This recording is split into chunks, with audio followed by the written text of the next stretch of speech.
আসসালামু আলাইকুম রহমতুল্লাহি ওয়া বারাকাতুহু।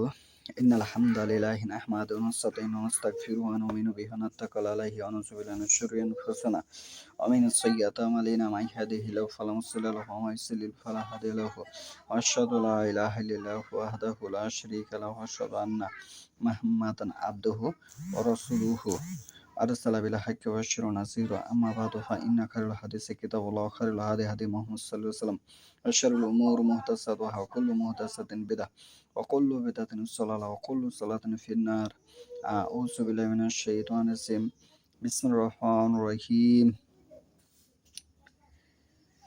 باب إيثار التكبير وافتتاح الصلاة. আজকের বক্তব্যের বিষয় হলো ফরজ তাকবীর বলা ও সালাত শুরু করা সম্পর্কে।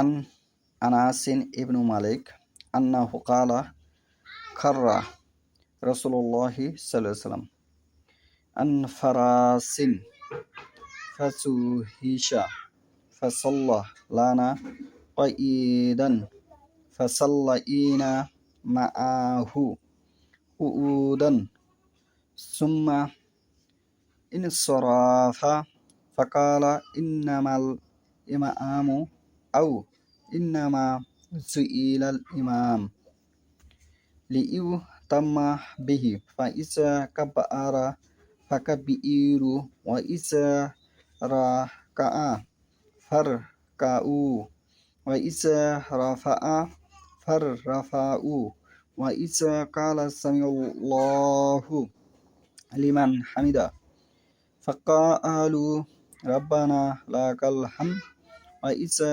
সাজআদা ফাসজুদু।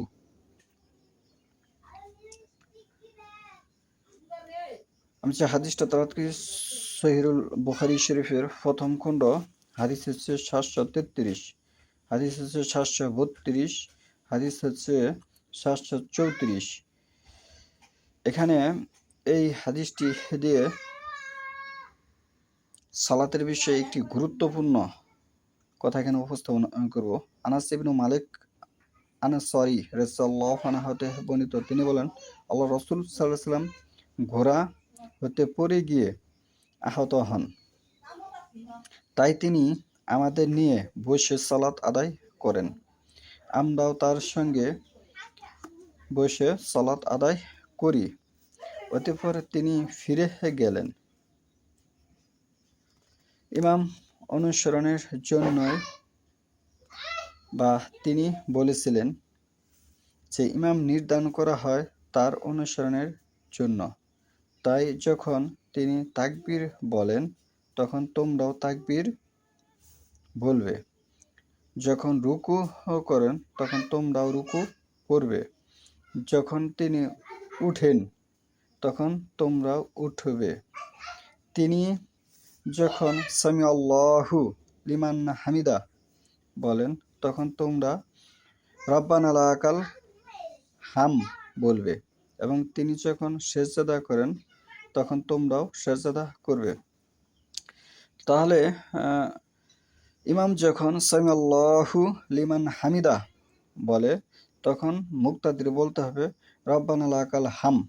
কিন্তু এই রাব্বানা লাকাল হাম এই হাদিসের উপর ইমাম আবু হানিফার মাযহাবের যারা দাবিদার তারা এই হাদিসের উপর আমল করে না। আমি অসংখ্য ইমাম আবু হানিফার অনুসারীদের সঙ্গে অসংখ্য জায়গায় আমি সালাত আদায় করেছি, যেখানে আমি দেখেছি যে তারা রব্বানা লাকাল হাম বলে না।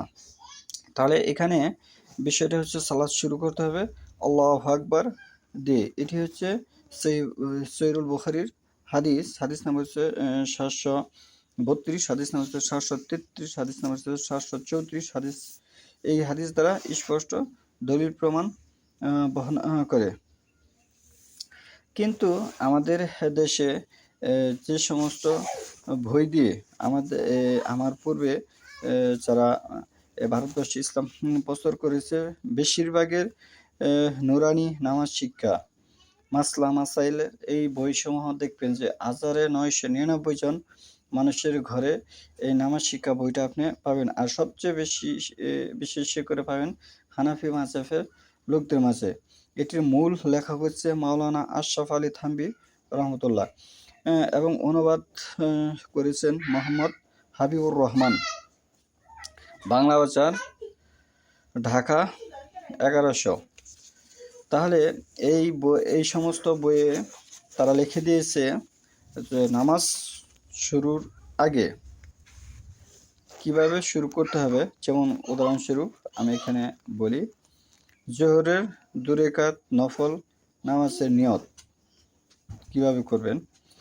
নাওয়াইতু আন উসাল্লি লিল্লাহি তাআলা আরবাআ রাকআতা সালাতান নফল মুতাওয়াজ্জিহান ইলা জিহাতিল কাবাতি শরীফাতি আল্লাহু আকবার। এভাবে তারা নামাজ শুরু করে, কিন্তু মূলত হাদিস দ্বারা প্রমাণিত নয়। এই সমস্ত দোয়া হাদিস দ্বারা কি প্রমাণিত নয়। এইগুলিতে তারা ইসলাম বাস্তবায়ন করে, বলে যে এই দোয়া বলতে হবে, এটি আছে। বাজারে অসংখ্য চালচুপ হাদিস আছে, আমরা এটি মানি, বিশ্বাস করি। লক্ষ লক্ষ তাফসির মানুষ নিজ হাতে তৈরি করেছে, মুহাম্মদ সাল্লাল্লাহু আলাইহি ওয়াসাল্লামের নাম দিয়ে, সাহাবীদের নাম দিয়ে তৈরি করেছে, এবং লক্ষ লক্ষ হাদিস মানুষের জাল করেছে। এগুলি রাসূলুল্লাহ সাল্লাল্লাহু আলাইহি ওয়াসাল্লামের নাম দিয়ে তারা তৈরি করেছে, সাহাবীদের নাম দিয়ে তারা তৈরি করেছে। কিন্তু মূলত আপনি হাদিস বুঝতে হলে 4টি ধারাবাহিকতা ঠিক থাকতে হবে। এই 4টি ধারাবাহিকতা ঠিক রেখে আপনি এরকম ধরনের হাদিস পাবেন না। যেমন 1, আল্লাহ রাসূল সাল্লাল্লাহু আলাইহি ওয়াসাল্লাম করেছেন, কি অনুমতি দিয়েছেন। 2, সাহাবীরা করেছেন, কি তাবিনদের অনুমতি দিয়েছেন। 3, তাবিনরা করেছেন, তাবিনদের অনুমতি দিয়েছেন। এরকম ধারাবাহিক বজায় রেখে 4টি স্তর ঠিক রেখে আপনি সহিহ বুখারী, মুসলিম, আবু দাউদ, ইবনে মাজাহ, নাসাই, তিরমিজি, এরকম যে বিশুদ্ধ কিতাব, এই সমস্ত কিতাবে কিন্তু এই সমস্ত দোয়া আপনি পাবেন না। যে জোহরের, আসরের নামাজে যে জোহরের 4 রাকাত সুন্নত পড়তে হবে, এভাবে নাওয়াইতু আন উসাল্লি লিল্লাহি তাআলা আরবা রাকআতি সালাতি যুহরি সুন্নাতু রাসূলুল্লাহি তাআলা মুতাওয়াজ্জিহান ইলা জিহাতিল কাবাতি শরীফাতি আল্লাহু আকবার। এভাবে আপনি পাবেন না, কোনো সিয়াসিত সহি হাদিসে নেই। এগুলি তারা ইসলাম মনে করে তারা আমল করে, কিন্তু মূলত এগুলি জাল হাদিস। এগুলি কি জাল হাদিস। তাহলে ইসলাম বুঝতে হলে ইসলাম কোরআন হাদিস পড়তে হবে।